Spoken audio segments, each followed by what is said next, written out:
Posters. Hear me out. We love them, we want them, we put them on our wall. I remember when I was small, some cinema theaters didn't have the printed posters, and they had like a kind of a person who painted the posters for like Hollywood films with their art style on big pieces of paper to display it in the cinema. And there's something so whimsical and so handmade and so loving about them, especially because most of them look very much cursed. Here are some examples. A couple years ago, I made a poster for Stranger Things finale. The style of the poster is kind of like a printout when you layer one color over the other, and I really like this style, especially for display on the wall. Recently I have seen a very nice art, and for the love of God I cannot find the author, but this is the art about Doctor Who. In this poster I like everything. I like the perspective, I like the colors, I like the simplicity of the picture. So naturally I decided that this is a great idea for a personal craft project, using the old cinema theater style, which is drawing it by these two hands, maybe more hands if I can find some. So as for the materials, I'm going to use this big craft paper. It keeps the shape, it goes with most of kinds of paint, so highly recommend. And as for the paint, I'm going to use gouache paint. As about gouache paint, I must tell you a couple of things, like a little disclaimer. I hate gouache paint, but it's cheap, it's affordable, it's easy to use. I've been to art school for many years, and every year we have to draw with this gouache paint. It's bad for mixing, it dries the other color than it is. It's bad for layering, it's impossible to layer it actually. But for this specific art style, which is like layering one color on top of the other, so they don't actually mix and you don't need any gradients here, gouache is perfect. But for any other art project, God forbid, please don't use gouache paint. Gouache paint has to be cancelled.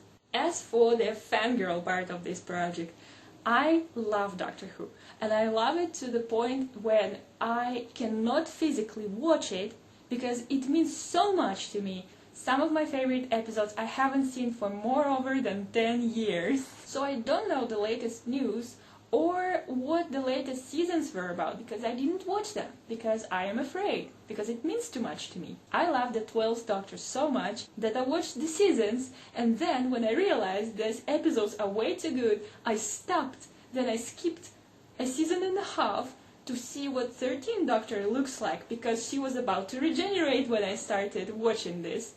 And I loved her so much that I stopped. And then this big anniversary thing happened when David Tennant came back, and of course I would watch it only on my deathbed, because I've been waiting for this since 2009. I was there. They ask you how you are, you just have to say that you're fine when you're not really fine. Also, I like that Doctor Who fandom is a place to be, because I like a lot of other things, and sometimes their fandoms look something like this.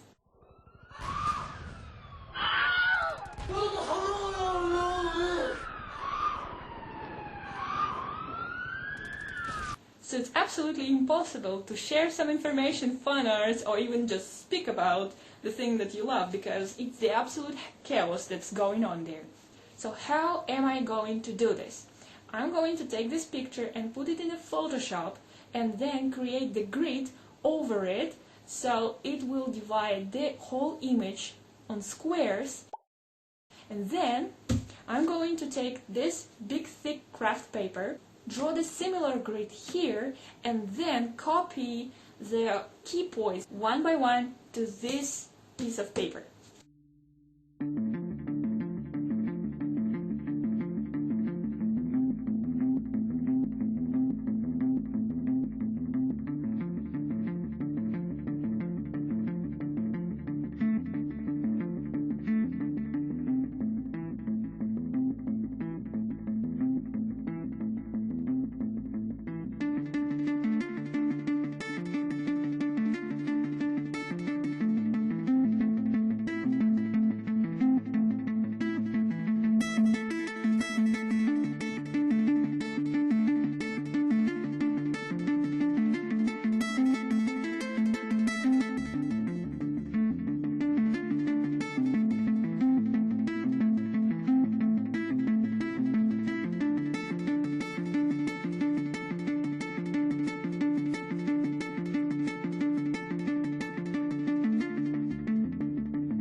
So I have completed the sketch. The TARDIS is pretty much where she needs to be. I added all the planets, stars, weird space bananas. Seriously, what is this?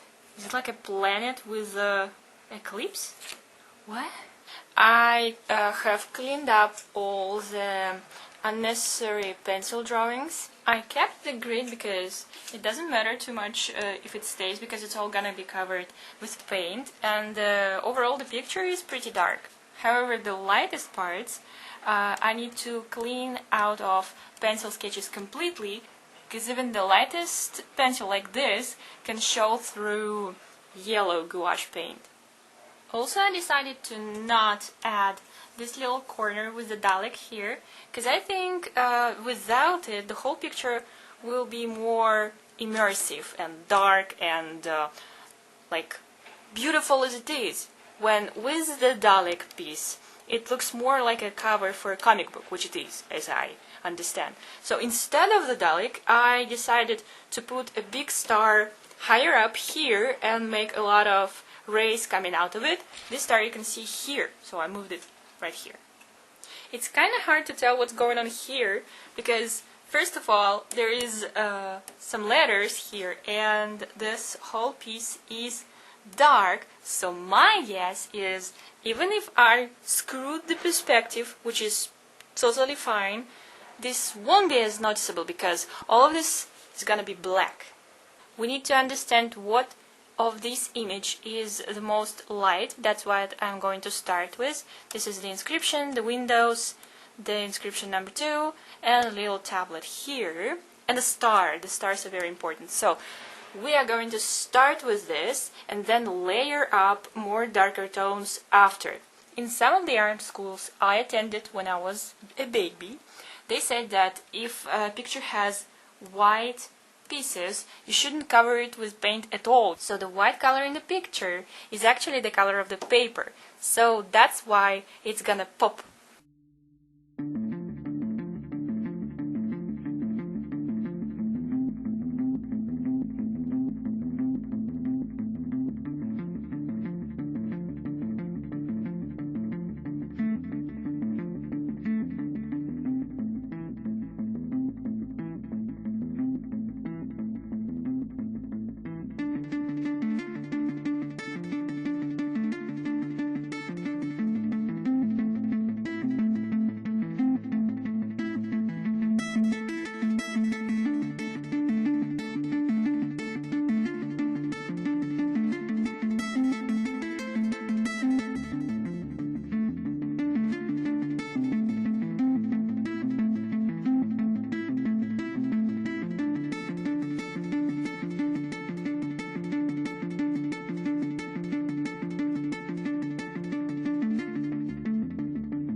Progress. So actually today when I woke up and I was walking past it, it made me so happy.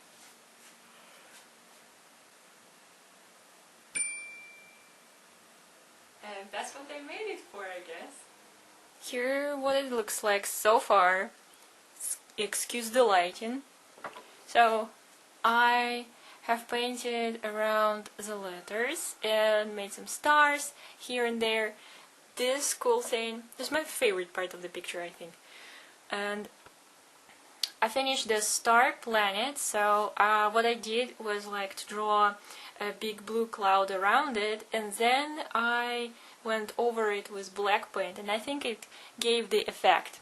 So this is the good part, but down there is not so good part, because I messed up the letters. I couldn't fit in here, so I moved it here and made it in yellow, and then I tried to make white letters, and then I had not enough space for and then I switched and here, and then I wrote space in here, and there has to be the exclamation mark here, and there's not enough space or time.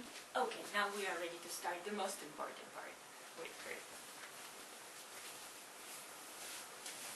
Huh?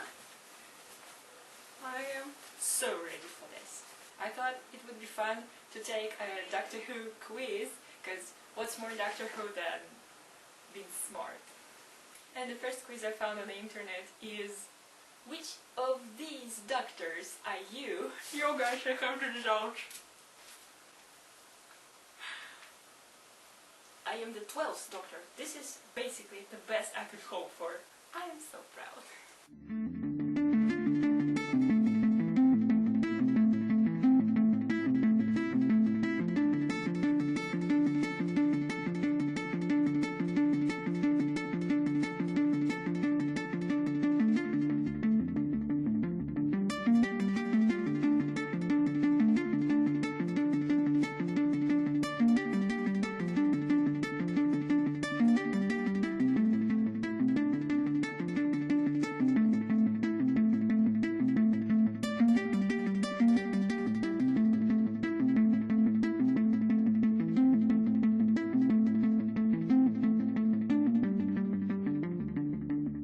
That's what we have so far. I finished filling in the black background, and now the only things I am left to do is to add little details like inscriptions, the tracing around the letters, and I guess that's it.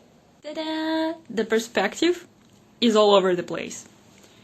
If my university professor would see this piece of art, he would slap me in the face. And if you look really closely, you can see those brush strokes that I could not fix.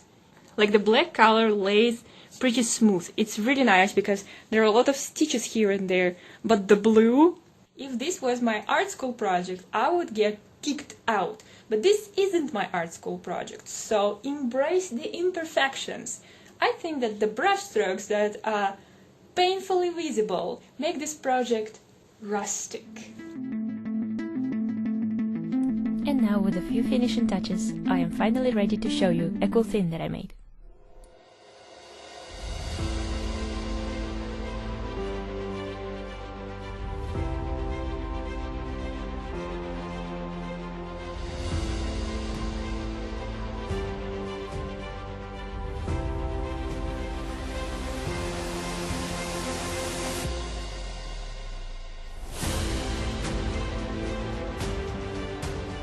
Thank you very much for joining me on this project. Now I have a beautiful poster to put it on my wall next to another beautiful one that I made 2 years ago.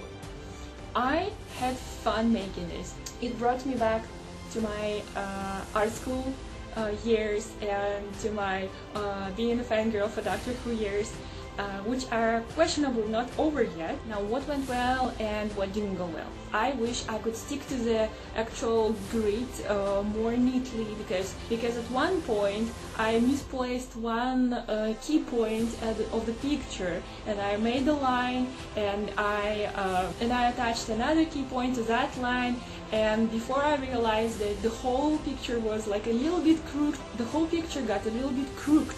So I had to fix it by simply looking at it, not taking into account the grid that I have so carefully made. So yeah, I wish I could change this, but I actually cannot. But I don't mind the perspective being so crooked, because it adds to the handmade vibe, I guess. I really like the colors of this picture.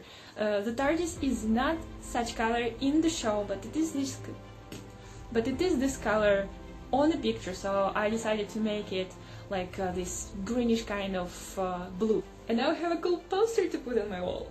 Thank you guys for joining me on this project today. Please like and subscribe and leave comments below, because there are a whole 5 of you, so I suggest I know everyone personally, so please comment. I'm going to post next Monday or the Monday after the next Monday. We'll see how much free time do I have. So for today, this is it. Thank you very much, and I'll see you in my next video. Bye!